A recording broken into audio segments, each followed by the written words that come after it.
오늘 저희들에게 주시는 하나님의 말씀, 구약성경 사무엘상 1장 19절 20절 말씀을 보겠습니다.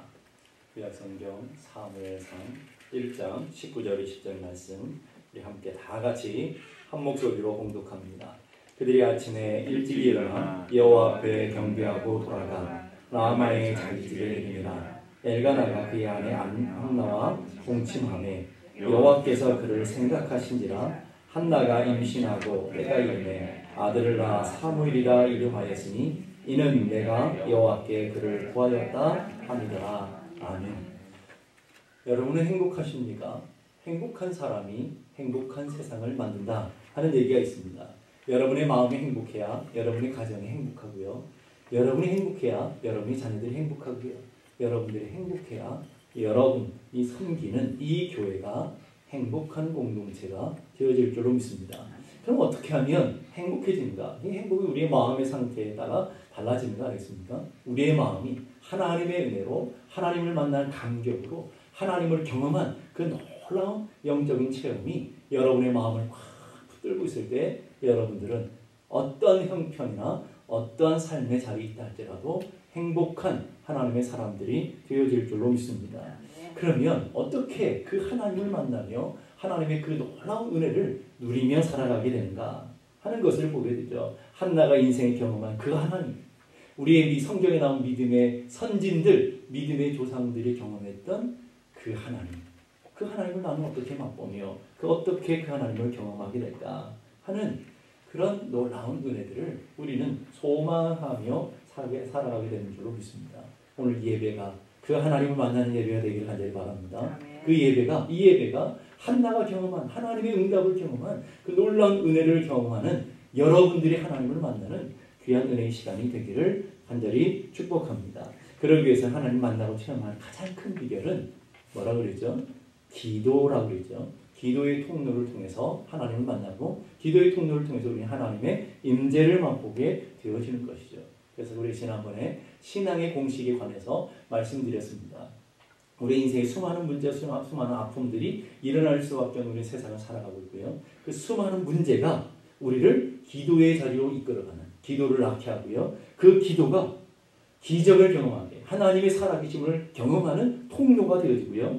그 기적을 맛볼 때 우리 안에 감사와 감격과 그리고 놀라운 영적인 간증을 갖게 되는 것.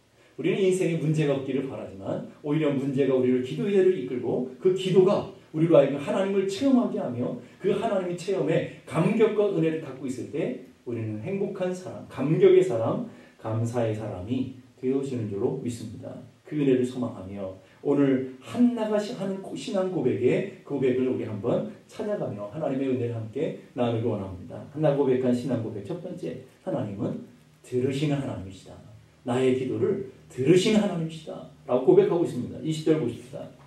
20절 다 같이 시작. 한나가 임신하고 때가 이르매 아들을 낳아 사무엘이라 이름하였으니 이는 내가 여호와께 그를 구하였다 함이었더라. 자, 기도했더니 응답이 열매로 주어졌어요. 이 열매가 바로 사무엘이다 라고 신앙 고백을 하는 거예요. 바로 한나가 아들을 낳고 나서 그 아들을 바라보면서 이 아들은 사무엘입니다 라는 말은 하나님께서 내 기도를 들어주셨습니다. 내 기도의 응답의 열매가 이 사무엘입니다 라는 뜻이고요. 그러니까 이게 바로 사무엘이라는 이름 앞에 한나의 위대한 신앙 고백이 있는 거죠. 그리고 그 밑에 성경이 이렇게 말해요. 내가 여호와께 그를 구하였다니라. 내가 여호와께 구하였다. 이 사무엘이라는 말은 세마라는 듣다라는 단어와 그리고 엘이라고 하는 엘은 언제나 하나님을 뜻하는 단어잖아요. 하나님이라는 단어가 합쳐져 있는 거예요. 사무엘이라는 말은 하나님이 들으셨다라는 뜻이죠. 그러니까 오늘 한나는 뭐라고 하냐면 여호와께 그를 구하였어요. 기도했어요. 그럴 때 하나님이 그걸 들으셔서 주신 선물 열매가 이 사무엘입니다라고 하는 고백이라는 것이죠. 이 사무엘이라는 이름 속에는요. 한나의 위대한 신앙 고백이 담겨져 있는 거예요. 하나님이 내 기도를 들어주셨습니다. 내 처지를 봐주셨습니다. 내 아픔을 하나님 들어주셨습니다. 이게 사무엘입니다. 또 조금 더 갔더니 27절에 한 번 더 고백해요. 27절 보십시다. 이 아이를 위하여 내가 기도하였더니 내가 구하여 기도한 바를 여호와께서 내게 허락하십니다. 내라는 단어를 3번이나 쓰고 있어요. 내가 하나님 앞에 기도했더니 내 기도를 하나님이 들으셨고요. 내게 하나님이 응답하셨습니다. 오늘 이 고백이 여러분의 고백되길 바랍니다. 이 예배 시간에 내가 하나님 앞에 예배했더니 하나님이 내 드리는 예배를 받아주시고 하나님이 내게 응답해 주셨습니다. 이 고백인 거죠. 오늘 여러분이 하나님 앞에 나와 기도할 때 하나님이 내 기도를 들어주시고 내 기도를 받아주시고 내가 구하는 바를 하나님 들어주시고 내게 응답하신 하나님입니다. 여기 2가지의 신앙 고백이 담겨져 있습니다. 하나는 내가 기도해야 된다는 거죠. 다른 사람 기도하는 거 중요합니다. 교회 공동체 함께 기도하는 거 너무너무 중요합니다. 그러나 가장 중요한 것은 여러분이 기도해야 돼요. 여러분 한 사람 한 사람이 기도해야 되는 거예요. 내가 기도할 때 하나님이 내 가운데 역사하신다 하는 것이죠. 우리는 하나님의 응답을 맛보기로 합니다. 하나님 살아계신다 그러는데 많은 사람들이 간증하고 하나님이 역사하셨다고 하고 이런 간증 저런 간증 하는데 왜 내게는 간증이 없을까? 왜 하나님은 나만 만나주지 않을까? 왜 하나님은 내게만 역사하지 않을까? 이런 분들이 있는데 그걸 또 뒤집으면요. 왜 나만 기도하지 않을까? 이 말인 거예요, 여러분. 그분들이 그냥 우연히 만나는 것이 아니라 하나님 앞에 뜨겁게 기도하다가 하나님을 만나고요. 내가 하나님을 찾아가 하나님의 은혜를 구하다가 하나님의 놀라운 능력을 경험하게 되는 것이죠. 야고보서 4장 2절 보니까 너희가 얻지 못함은 그냥 뭐라고요? 구하지 아니하기 때문이다. 우리가 하나님을 맛보지 못하고 하나님의 응답을 경험하지 못하는 이유는 아주 간단하게 얘기하고 있어요. 구하지 않았기 때문이다. 누가요? 내가 구하지 않았기 때문에 응답이 없다. 내가 구하지 않았기 때문에 하나님의 은혜가 없다라고 얘기하는데 왜 그러냐? 하나님은 성경에 기도하면 반드시 응답해 주신다고 한두 구절 얘기하신 게 아니라고요. 오늘 그 구절을 다는 우리가 읽으면 오늘 밤새니까 그러지 말고 몇 개만 우리가 한번 찾아서 쭉 읽어볼 텐데 그 말씀 자체가 주는 하나님의 놀라운 약속이 있다고요. 예레미야 33장 3절 보십시다. 예레미야 33장 3절 다 같이 시작. 너는 내게 부르짖으라. 내가 내게 응답하겠고. 응답은 누가 하시는 거예요? 하나님이 하시는 거예요. 근데 기도는 누가 해야 된다고요? 여러분들이 하셔요. 여러분이 기도하면 네가 기도하면 내가 응답하겠다. 하나님 약속하시는 모습을 보게 됩니다. 마태복음 7장 7절도 유명한 말씀이죠. 여러분 잘 하시는 말씀입니다. 한번 읽어보십시다. 시작. 구하라 그리하면 너희에게 주실 것이요 찾으라 그리하면 찾아낼 것이요 문을 두드리라 그리하면 너희에게 열릴 것이니. 여기에 단어 하나씩을 넣어야 돼요. 네가 기도하면 네가 구하라 그리하면 너희에게 내가 줄 것이고 이 말이에요, 여러분. 그리고 네가 찾으면 내가 너희로 하여금 찾아낼 수 있도록 도와줄 것이며 네가 문을 두드려야 네가 하나님 앞에 큰절히 문을 두드리면 내가 너를 도와줄게. 내가 너의 인생의 문을 열어주도록 하나님께서 역사하신다는 말이죠. 여러분 기도라는 건 아는 게 아닙니다. 여러분. 지식적으로 기도에 대해서 학문적으로 지식적으로 신앙들을 얼마나 많이 아는다. 아무 소용없습니다. 여러분들이 한 번 무릎 꿇고 기도하는 것보다 여러분이 많이 아는 지식 아무 소용없다니까요. 여러분이 나 기도에 대해서 잘 모릅니까? 어떤 연세 드신 분들이 그러잖아요. 목사님 나 기도에 대해서 몰라요. 그런데 기도를 열심히 한다고요. 그런데 기도를 잘 아시는 거예요. 성령님께서 기도하는 현장 가운데 함께 하셔서 그 마음을 여시고 그 생각을 여셔서 기도를 언제나 이끌어가고 계시다는 것을 보게 되는 거죠. 기도는 결코 이론이 아닙니다. 기도는 실제라고요. 여러분이 하나님의 전으로 나와야 되고요. 여러분이 손발을 움직여서 하나님의 전으로 나와야 되고요. 여러분이 무릎을 꿇고 하나님 앞에 엎드려 기도해야 되고요. 여러분이 연약한 손을 들어서 하나님 앞에 나와야 돼요. 그게 기도예요. 여러분이 기도하셔야 된다고요. 하나님이 놀라운 응답이 있고 하나님이 놀라운 축복을 예비해 주시는 게 무슨 소용이 있어요? 내가 기도하지 않는데 기도하면 주겠다는데 내가 엎드리면 주겠다는데 내가 기도하지 않는 아주 단순한 이유 하나 때문에 우리는 그 하나님의 은혜와 하나님의 축복을 경험하지 못하고 있다는 것이죠. 존 칼빈이라는 신학자는 우리는 기도하도록 만들어지지 않으면 기도할 수 없게 됩니다. 우리를 기도하도록 만들어가야 된다는 게 환경도 시간도 여건도 우리 의지를 가지고 기도할 환경을 만들어야 된다는 거예요. 그냥 놔두면 기도 생활은 없어질 것이다. 성령의 감동을 기다려서 기도하겠다고 생각하지 마라. 내가 엎드려 기도할 때 성령의 놀라운 역사가 일어나는 거지 성령의 감동 주면 그때 기도해. 죽는 날까지 그런 일이 별로 없다는 말이죠. 여러분이 힘들고 어려워도 새벽을 깨우고 하나님 앞에 나올 때 하나님이 역사하시고요. 여러분이 연약한 손을 들고 피곤한 몸을 들고 여러분이 아픈 몸을 들고 주님 앞에 나와 주님 앞에 엎드릴 때 성령님은 역사해 주시겠다 약속하시는 거예요. 성령님이 역사하면 나 기도해야지. 그런 일이 별로 없다는 말이죠. 뭐 특별할 때 그런 일은 있을 수 있겠죠. 놀라운 것은 하나님께서 성경에 놀랍도록 하나님의 이름을 걸고 언약, 약속하신 말씀들, 기도 응답에 대한 언약을 많이 주셨다라는 것을 여러분 보게 됩니다. 시편 77편 1절 보십시다. 내가 내 음성으로 하나님께 부르짖으니 내 음성으로 하나님께 부르짖으면 내게 귀를 기울이시리니. 중요한 단어들 나오죠. 내가 내 음성으로 하나님께 부르짖어요. 내가 하나님 앞에 내 믿음으로 나가요. 그랬더니 내 음성을 하나님께서 부르짖을 때 들어주신다 하는 것이죠. 오늘 이 신앙 고백 중에 보게 되는 두 번째가 뭐냐면 우리가 기도하면 하나님이 들어주신다. 놀라운 약속이 담겨져 있다라는 것을 보게 됩니다. 우리의 신앙생활의 묘미, 신앙생활의 재미, 그게 뭘까? 기도의 맛이 모르면, 기도의 능력과 기도의 은혜를 경험하지 못하면 신앙의 맛이 결코 없어요. 여러분 신앙생활하는 사람들이 신앙이 막 뜨겁고 또 하나님의 주신 은혜 안에서 열정을 가지고 살아가는 사람들의 특징들을 보세요. 다 대부분 기도하는 사람들이라는 것을 보게 됩니다. 요한복음 14장 13절 보십시다.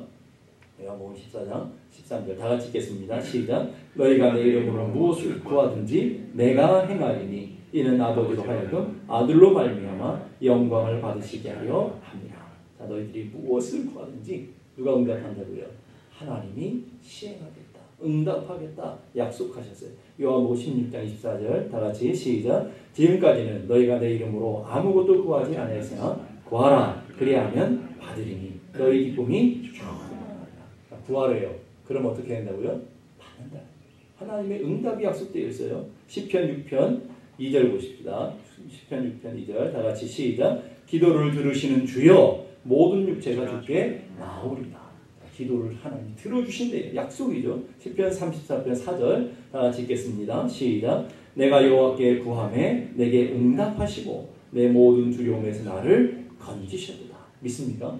내가 여호와께 구하매 하나님이 응답하시고 그리고 내 모든 환난, 내 모든 고난, 내 모든 두려움에서 하나님이 건져내시고 응답하셨도다. 시편 86편 7절에 보니까 나의 환난 날에 내게 주께 부르짖으니 주께서 내게 응답하시니 내가 부르짖었더니 주님이 내게 응답해 주신다.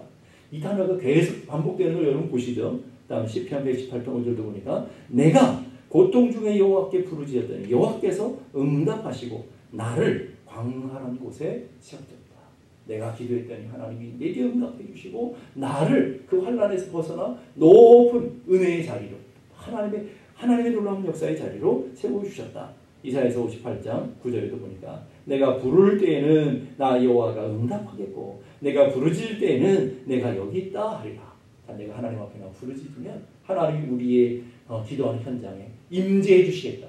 하나님이 약속하셨단 말이죠. 내가 부를 때에 여호와께서 응답해 주시겠고 얼마나 놀라운 약속입니까? 우리가 무엇이기에 이런 연약한 피조물들이 하나님 앞에 기도하기만 하면 하나님이 응답해 주시겠다. 이 기도 응답에 대한 하나님의 약속에 대한 놀라운 말씀들이 이것만이 아니라 너무 많아서 오늘 읽으면 하루 종일 할 거예요. 하나님의 놀라운 말씀들이 약속들이 성경 구석마다 우리에게 잊어버릴까봐 조금 지나가면 또 나오고 조금 지나가면 또 나오고 샘플로 보여주고 이야기로 보여주고 스토리로 보여주고 계속해서 하나님은 여러 각도로 하나님의 응답하시는 분이신 것을 우리에게 가르쳐 주고 있는 것이죠. 엘리야가 3년 반 동안 하나님 앞에 엎드려 기도할 때 닫혔던 하늘문이 비가 3년 반 동안 내리지 않았던 그 하늘문이 열려져서 하나님의 놀라운 은혜의 단비가 내려지게 된 것을 믿습니다. 사도행전 12장에 보면 베드로가 옥에 갇혀 있었어요. 큰 고통 가운데 있었어요. 그랬더니 베드로가 옥에 갇힌 그 사건을 보면서 교회가 그를 위하여 간절히 하나님께 기도했다고 했어요. 교회 성도들이 모여서 하나님 앞에 간절히 기도했어요. 그때 어떤 일이 벌어졌죠? 베드로께 묻던 결박들이 풀려지고요. 옥문이 열려지고요. 쇠사슬이 벗겨지고 다 갇혀있던 것들이 다 열려지는 놀라운 역사가 일어나게 된 것을 믿을 수 있길 바랍니다. 여러분이 기도할 때 놀라운 역사가 똑같은 역사가 일어나게 되는 거예요. 여러분을 결박하는 것이 가난이든 질병이든 여러분을 옥죄이고 있는 것이 인생의 어떤 염려든 어떤 근심이든 여러분이 기도할 때 베드로의 삶의 현장에 옥문이 열려지고 결박이 풀려지는 것처럼 닫혔던 것들이 열려지는 것처럼 오늘 여러분의 인생에 문들이 열려지게 되고요. 묶여있는 것들이 풀려지게 되고요. 얽매였던 사슬들이 결박들이 끊어지는 놀라운 역사가 일어나게 될 것을 믿을 수 있기 바랍니다. 이건 베드로의 이야기가 아니라 초대교회의 이야기만 아니라 오늘 우리가 살아가는 삶의 현장 속에 계속 하시는 하나님의 약속을 우리에게 보여주시고 계시다 하는 것이죠. 기왕 우리 한번 인생을 살아가는데 인생을 살아가면 세상의 것들에 결박되어지고 사단에 결박되어지고 인생의 문제들에 결박되어져서 꼼짝달싹 못하는 인생이 아니라 여러분이 하나님께 주신 기도의 권능을 가지고 하나님의 자녀의 권세를 가지고 기도함으로 그 결박을 풀어내고 그 닫혀있는 인생의 문들을 열어가는 여러분의 역사가 되어지기를 주님의 이름으로 축복합니다. 히스기야가 병이 들었어요. 이사야 선지자를 통해서 하나님께서 죽음을 예언하시고 히스기야 죽을 것을 경고하셨다고요. 히스기야는 포기하지 않고 낯을 얼굴을 벽에다 대고 간절히 하나님 앞에 부르짖어 기도할 때 하나님께서 그 히스기야의 기도에 놀라운 반응을 하시잖아요. 열왕기하 20장 5절 보니까 열왕기하 50장 2절 보니까 내가 내 기도를 들었고 내 눈물을 보았노라. 오늘 이 예배가 여러분 그 음성이 들려지는 예배가 되길 바랍니다. 내가 너의 눈물을 보았다. 내가 너의 기도를 들었다. 내가 너의 목소리를 다 들었다. 내가 너의 아픔을 알고 너의 눈물을 안다. 이건 그래서 15년 동안 생명을 연장받는 놀라운 축복을 누리게 된 것처럼 여러분의 인생이 오늘도 예배를 하는 동안에 이 히스기야에게만 응답하신 하나님이 아니라 사랑하는 딸아 내가 너의 눈물을 다 보았다. 내가 너의 기도를 다 들었다. 내가 은밀한 곳에서 기도할 때 은밀한 중에 보신 하나님께서 내가 너의 기도를 다 들었다. 내가 너의 눈물을 다 주의 병에 담았다. 말씀하시는 놀라운 은혜가 놀라운 약속이 여러분 삶 가운데 일어나기를 주님의 이름으로 축복합니다.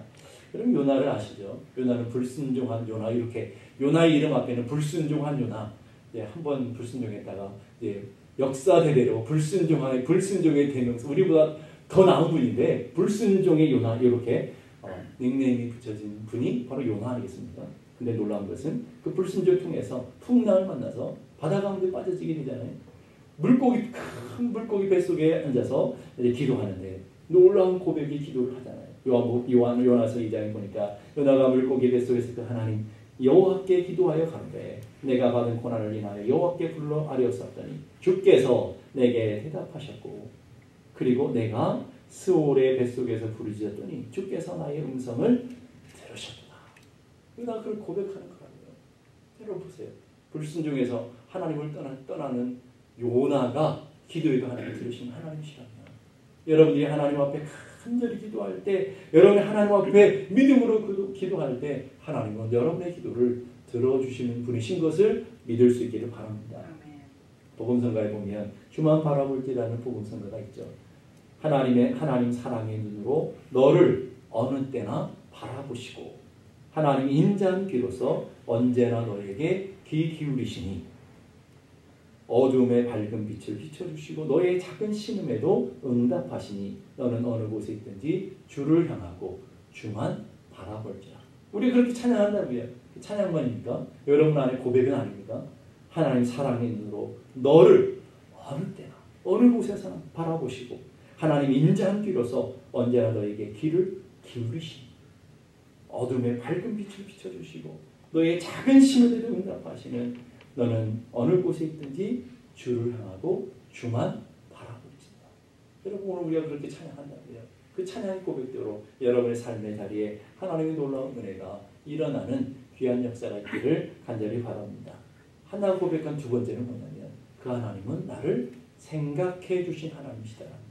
우리 기도를 들으시는 분뿐만 아니라 여호와께서 우리를 생각해 주신다는 말이죠. 19절 보십시다. 엘가나가 그의 아내 한나와 동침하여 여호와께서 그를 생각하신다. 하나님이 우리를 생각해 주신다. 이게 도대체 무슨 뜻일까요? 이 생각하다는 자카르라는 단어는 마음에 담아둔다라는 말이 한나의 기도를 항상 마음속 깊이 새기고 마음에 담아두신 하나님, 우리의 마음에 늘 품고 계신 하나님, 우리의 마음에 늘 간절히 갖고 계시는 그 하나님, 그 표현이 자카르라는 단어예요. 한나가 그 하나님께서 한나의 그 기도를 마음에 품어두셨다는 걸 어떻게 할 수 있냐면 한나가 임신했다 그랬어요. 임신이라는 단어가 히브리어로 레헴이라는 단어예요. 이 레헴이라는 단어는 하나님의 자비, 하나님의 긍휼, 뭐 자궁이라는 뜻도 있지만 하나님의 자비, 하나님의 긍휼, 사랑이라는 단어 똑같은 단어로 쓰여져요.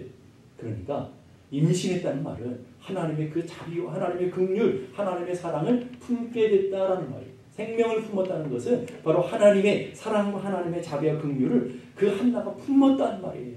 품었다는 말은 뭐죠? 그게 열매랍니다. 하나님 생각하심의 열매가 그 자비와 긍휼로 드러나게 됐다. 이게 임신했다는 단어예요.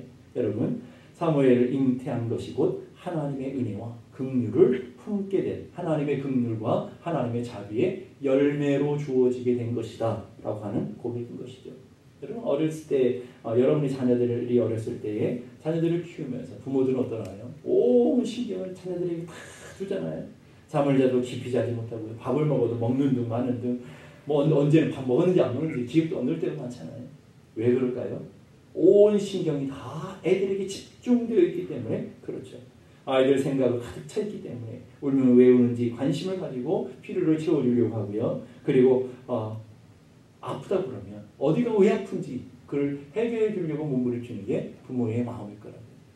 그러면 인간도 자기 자녀를 향해서 그런 마음을 갖고 있다고 한다면 자비와 긍휼이 풍성하신 하나님께서 하나님의 자녀된 우리들을 향해서 얼마나 마음을 품고 얼마나 간절하게 우리 삶에 은혜를 주시고 원하시냐. 이런 걸 기억하셨으면 좋겠다라는 거예요. 창세기 16장에 보면 하갈이라고 하는 사라의 여종이 나와요. 근데 하갈이 아브라함과 동침해서 애를 가졌어요. 그랬더니 그 하갈이 옛날의 하갈이 아니 됐어요. 네? 사나운 하갈이 되어서 이 사라를 아주 괴롭히는 그런 하갈이 결국 집에서 쫓겨나는 일이 벌어지게 돼요. 지가 잘못해서 쫓겨났다고요. 그런데 광야를 방황하다가 하나님 앞에 하나님을 만나는 놀라운 역사가 일어나게 됐죠. 그리고 그 하갈이 하나님을 만나고 나서 고백했던 위대한 단어가 있어요. 창세기 16장 13절 보니까 하갈이 자기에게 이르시되 여호와의 이름을 감찰하신 하나님이다. 하나님은 어떤 하나님이냐? 감찰하신 하나님. 이 감찰하신 하나님이라는 히브리어는 엘로이라는 말이에요. 엘이라는 것은 아까 하나님이라는 뜻이라고 했잖아요. 로이라는 것은 보다, 지켜보다라는 단어예요. 하나님은 어떤 하나님이냐? 나같이 연약하고 나같이 부족한 자도 하나님이 눈동자 불꽃 같은 눈으로 나를 지켜봐 주신 하나님, 나를 생각해 주신 하나님, 나를 품고 늘 기억해 주신 하나님. 그 위대한 고백을 하갈이라는 여자가 하고 있다고요. 하나님을 잘 알지도 못하는 하갈이 자기의 주인인 아브라함과 사라가 섬기는 그 하나님을 겉으로만 봤을 텐데 그 하나님을 만나고 나서 하나님은 엘로이 하나님입니다. 감찰하신 하나님입니다. 라고 얘기하고 있는 모습을 보게 되는 것이죠. 여러분, 하나님은 우리 인생을 집중하고 계시고 하나님은 여러분의 인생 한 사람 한 사람을 품고 계시며 보고 또 지켜봐 주시고 또 지켜봐 주시는 하나님이시라는 것을 기억할 수 있길 바랍니다. 하나님은 아브라함이나 사라 같은 인생의 주인공 같은 그런 사람들만 지켜봐 주시는 하나님이 아니라 때로는 엑스트라처럼 무대의 주변에 떠돌고 가는 하갈, 한나 이렇게 세상에 비참하게 보이는 그런 여인들까지도 하나님은 지켜봐 주시며 하나님은 그 인생의 필요들을 채워주시는 하나님이시다라는 것. 하갈이 자신의 인생 경험을 통해서 고백하는 신앙 고백은 감찰하시는 하나님이다. 하나님 나를 보고 계시며 나를 생각하시며 나를 지켜 보호해 주시는 하나님이시다. 이 고백이 오늘 예배하는 여러분 모두의 고백되기를 바랍니다. 하나님은 나를 감찰해 주시는 하나님이십니다. 하나님은 나를 지켜봐 주시는 하나님이십니다. 시편 139편 1절에 4절 보니까 여호와여 주께서 나를 감찰하시고 이 감찰이라는 단어를 썼죠. 그리고 아셨나이다. 주께서 나의 앉고 일어서심을 아시며 멀리서도 나의 생각을 통촉하시오며 나의 길과 눕는 것을 감찰하시오며 나의 모든 행위를 익히 하시오니 여호와여 내 혀에 말을 알지 못하는 것이 하나도 없으십니다. 다 알고 계시다는 말이에요. 왜 그럴까요? 주님은 우리를 감찰하시고 우리를 보호하시며 우리를 인도하시는 하나님이시라는 것. 세상에 버림받은 여인 여인, 연약한 여인 한나까지도 기억해 주시고 생각해 주시고 품어주시는 하나님이시라는 것. 우리가 아까 찬양했던 것처럼 내가 믿고 또 의지하는 내 모든 형편 잘 아시는 주님. 내가 믿고 또 하나님 의지하는 이유가 있어요. 우리 모든 형편을 잘 아시는 주님. 늘 보호해 주실 것을 나는 확실히 우리는 알고 확실히 그렇게 믿고 있는 믿음을 갖고 있는 줄로 믿습니다. 하나님이 여러분의 형편을 잘 아신대요. 여러분의 아픔을 잘 아신대요. 여러분들의 삶의 모든 형편을 잘 아신대요. 아시는 것으로 끝나는 것이 아니라 늘 보호해 주시고 늘 돌보아 주시는 하나님이신 것을 믿을 수 있기를 바랍니다. 앤드루 머레이라는 분이 이런 얘기했어요. 하나님은 성도의 기도로 세상을 다스린다. 하나님은요 결코 기도 없이 일하시지 않는다는 말이죠. 하나님은 기도를 통해서 일하시는데 기도하는 사람들을 통해서 역사하시는 하나님이시다라는 것을 우리가 깨닫는 은혜가 있기를 바랍니다. 에베소 3장 20절을 보십니다. 우리 가운데 역사하시는 능력대로 우리 가운데 이미 역사하시고 계십니다. 하나님의 능력대로 역사하셔요. 우리가 구하거나 생각하는 모든 것에 구하고 하나님 앞에 나와서 묵상하며 기도하는 것, 생각하는 것까지도 모든 것에도 넘치도록 능히 하시는 하나님이시다. 능히 그렇게 역사하시는 하나님이시다. 우리 찬양한 대로 우리의 기도하는 것보다 더 넘치도록 우리 생각하는 것보다 더 넘치도록 채우시며 역사하신 하나님. 그 찬양이 이 성경 구절을 통해서 나온 거잖아요. 하나님의 놀라운 역사가 하나님의 그런 하나님이시라는 것을 우리가 믿음으로 고백하며 살아가기를 간절히 바랍니다. 비가 하늘에서 내릴 때 하루아침에 비가 내리는 게 아니죠. 계속해서 수증기가 올라가서 구름이 되어지고요. 그 구름이 무거워지면 감당하지 못한 비로 떨어지는 것처럼 우리의 기도가 어느 날 갑자기 응답되지는 않는다 할지라도 우리의 기도가 간절한 기도들이 쌓여서 수증기 되어서 하나님 앞에 올라가고요. 그리고 그것이 큰 영적인 구름이 되어서 그것이 무거워질 때 단비로 내려지는 것처럼 오늘도 여러분의 삶의 자리에 그 은혜의 단비, 하나님의 열매의 단비들이 여러분들의 삶 가운데 충만하게 채워지는 은혜가 일어나길 간절히 바랍니다. 그래서 한나가 고백한 것처럼 하나님은 내 기도를 들으시며 응답하신 하나님이십니다. 우리를 생각하시고 우리를 기억하시며 우리의 모든 필요를 채워주시는 하나님이십니다라는 그 고백과 그 간증이 여러분의 고백이 되어지고 여러분의 간증이 되어지는 은혜가 있기를 간절히 축복합니다. 기도하십시다. 이 시간 기도하실 때 하나님 오늘도 주님 앞에 나아갑니다. 믿음의 눈을 들어 주님 앞에 섭니다. 내가 기도할 때 하나님 응답해 주신다고 그랬고 내가 구할 때 하나님 들어주신다고 그랬고 내가 문을 두드릴 때 하나님 열어주신다고 그랬고 그 중요한 것은 하나님의 응답은 언제나 약속이 되어 있고 하나님의 놀라운 축복과 놀라운 은혜는 이미 예비되어 있는데 오늘 우리는 그 약속과 그 은혜를 믿으면서도 엎드려 기도하지 않는 우리의 연약함을 알고 계신 줄 압니다. 하나님 우리가 하나님 앞에 나아갈 수 있는 은혜를 주시옵소서. 하나님 앞에 엎드릴 수 있는 은혜를 주시옵소서. 내가 기도하고 내가 구하고 내가 찾고 내가 두드리는 하나님 우리의 삶의 열심도 허락하여 주시옵소서. 그래서 하나님 살아계시고 하나님 오늘도 역사하시고 오늘도 우리 가운데 일하시는 하나님이신 것을 우리가 맛보며 누리며 그런 고백을 갚으며 그런 간증을 드러내는 한나 같은 인생이 다 될 수 있도록 도와주옵소서. 우리 함께 다 같이 기도하겠습니다. 하나님 아버지 은혜를 감사합니다. 우리 연약함을 아시고 우리의 부족함을 아시며 우리의 눈물을 다 세시며 오늘도 하나님의 그 큰 자비와 긍휼로 우리를 대해 주신 하나님 오늘도 주님 앞으로 나아갑니다. 하나님의 그 큰 사랑과 넘치는 은혜가 우리를 온전히 붙들어 주시는 줄 믿습니다. 우리는 이 시간 오늘 또 예배를 통해서 하나님의 기도 응답에 대한 놀라운 약속들의 말씀들을 함께 들었습니다.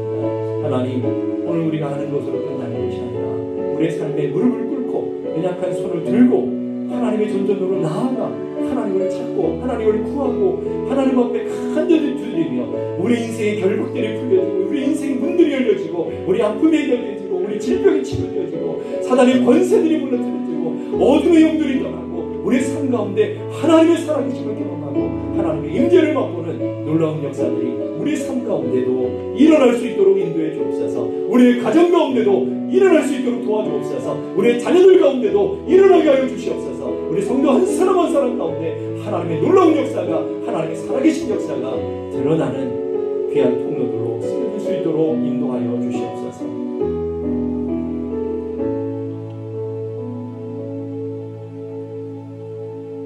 이제는 우리 주님 예수 예수 그리스도의 은혜와 하나님 아버지 크고도 놀라우신 사랑과 성령님의 감화 감동 충만케 하시는 역사가 이제로부터 영원까지 함께 계시기를 간절히 축원하옵나이다.